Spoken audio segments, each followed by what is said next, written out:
YouTube, we are out on the track today. I'm gonna get our Max Velo sprinting in.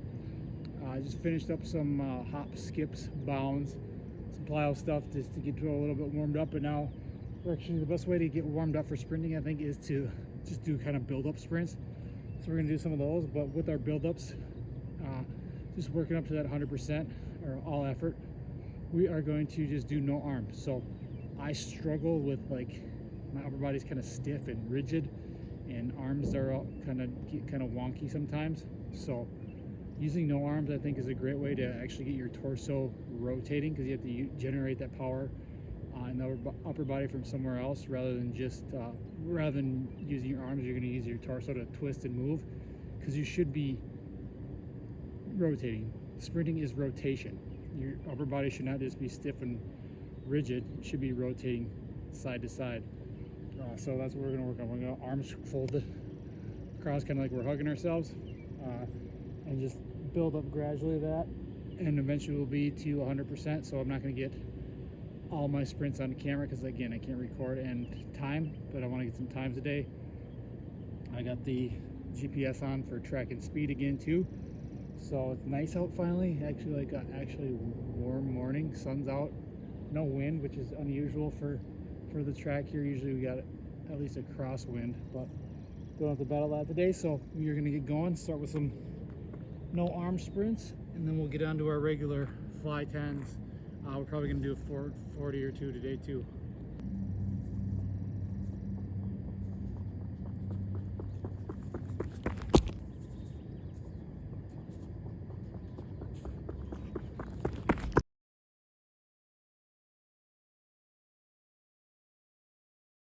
All right, we just got back from the track. Pretty decent day. Again, the free lap timers were all over the place. Sometimes they would record, sometimes they wouldn't. I've had that trouble with them. Again, I think I'm about done with those. Probably gonna get looking at something new. Probably the OVR one. I'm thinking that one looks pretty good, but it doesn't come out till the end of the month, I don't think so. But again, that's why I use the GPS as well. GPS faster, so I was 21.18 today, top speed, which is 1/10 of a second faster, or 1/10 of a mile an hour faster than last time. So we're on the right track. I think the warm weather helps. So we're just going to keep getting faster and faster the rest of the summer. That's our goal, as we try and get 22 again. So now we're back. We are going to go with the overcoming iso calf raise. Again, safety squat bar on the back, pushing into the J cups, and then we're going to go for a few seconds each leg. Each set we're going to do a little bit different angle. So inversion, eversion, just the regular. Might even do toe in, toe out one this time. But then for our jumps, we are going to go back to the scene of the crime where I almost blew out my knee last week.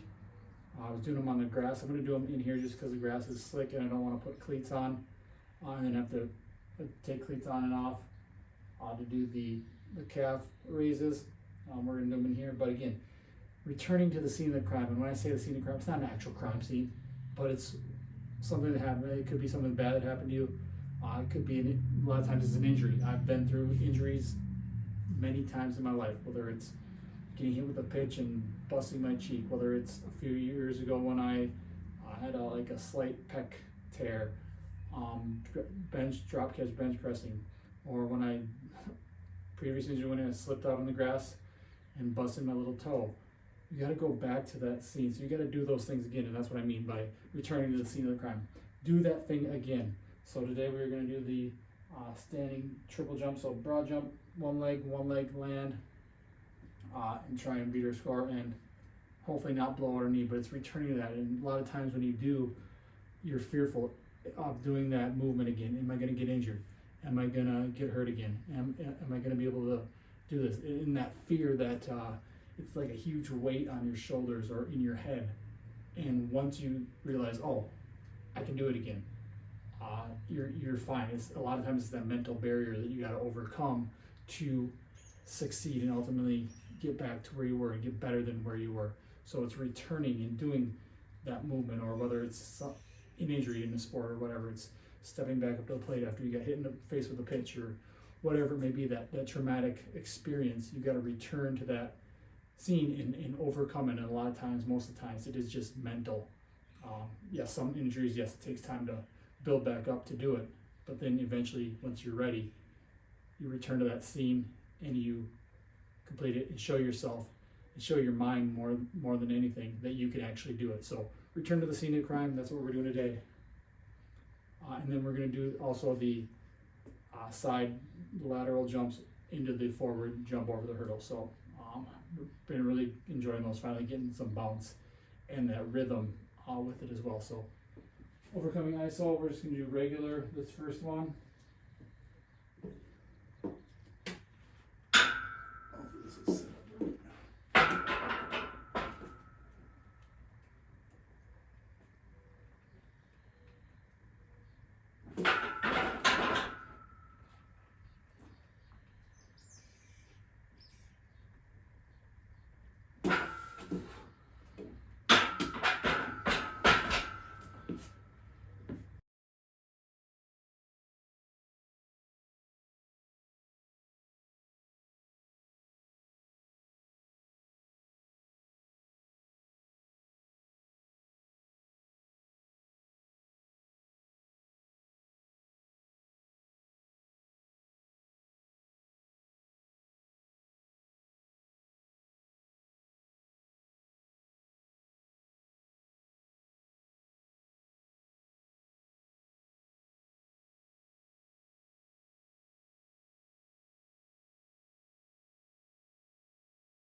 Our speed band resistance split squats, we're just going to go regular split squats today rather than the rear foot elevated.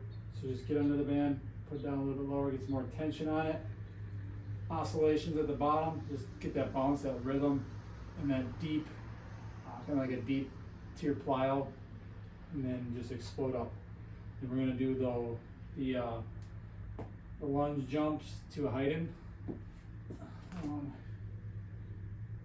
Actually, I'm going to try something new. I think I'm going to do them off a ramp this time with the heighten, so we'll test that out. But let's do the split squats first.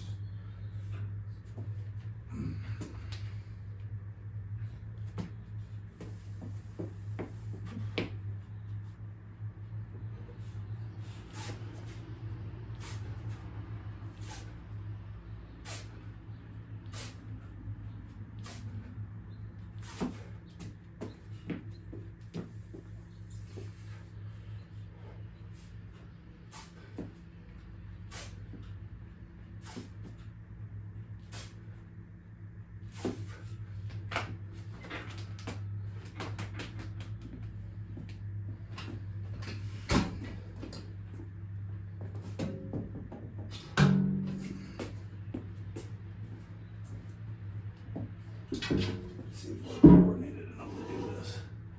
So I'm going to do the split split squat, jump up, land on this, push off that, and land over there. At least that's the goal.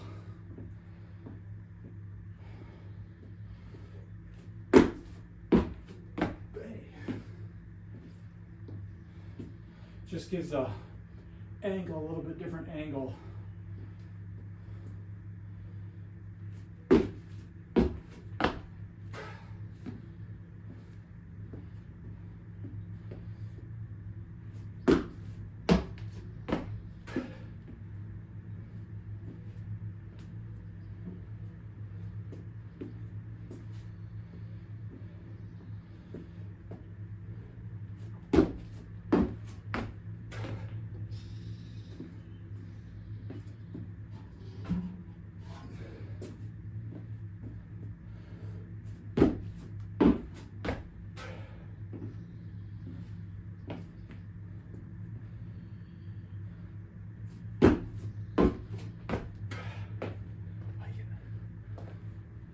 Alright, next up we're going to do the drop catch RDL, so just drop, explode right back up.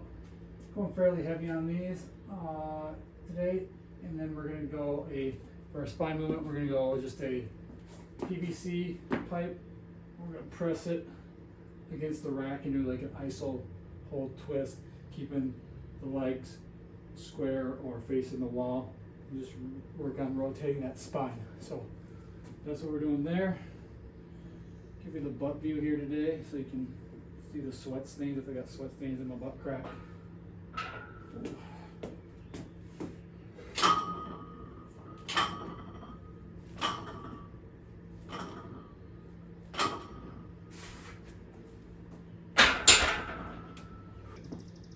It's free. Come in. I want to interview you. Tell me what you see. Tell me what you think. Tell me what you would do. And I don't know why more teams don't do this. Yes.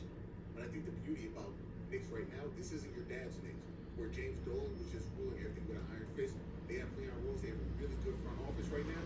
And you've seen that with the success that the Knicks have had. What happened? What happened? It went to James Dolan, and James Dolan made the decision to fire Tom Thibodeau. We're going to get rid of this guy. But if you think Don Staley would come in and coach the Knicks and not work these guys hard, now maybe she plays the bench a little more, but well, she couldn't play them any less, I don't think. I mean, it's nice that they did reach out, and I don't know if she took an interview, but hey, she's a great coach. Pat Summitt could have coached in the Nets too. We are going to finish up here. We're going to hit our ISO series. We're going to go ISO adductor on the glute ham machine, so just hang out there for 2 minutes per leg. We're going to do a prone or supine, hamstring curl iso hold with the leg around 90 degrees on the foam roller, and then we're going to do a hip flexor bridge iso hold as well, each leg. So go about 2 minutes each leg for each of those, and that will be our day. So another good day, feeling good. It's nice out, sun's out, so gonna get this done and go get some work done.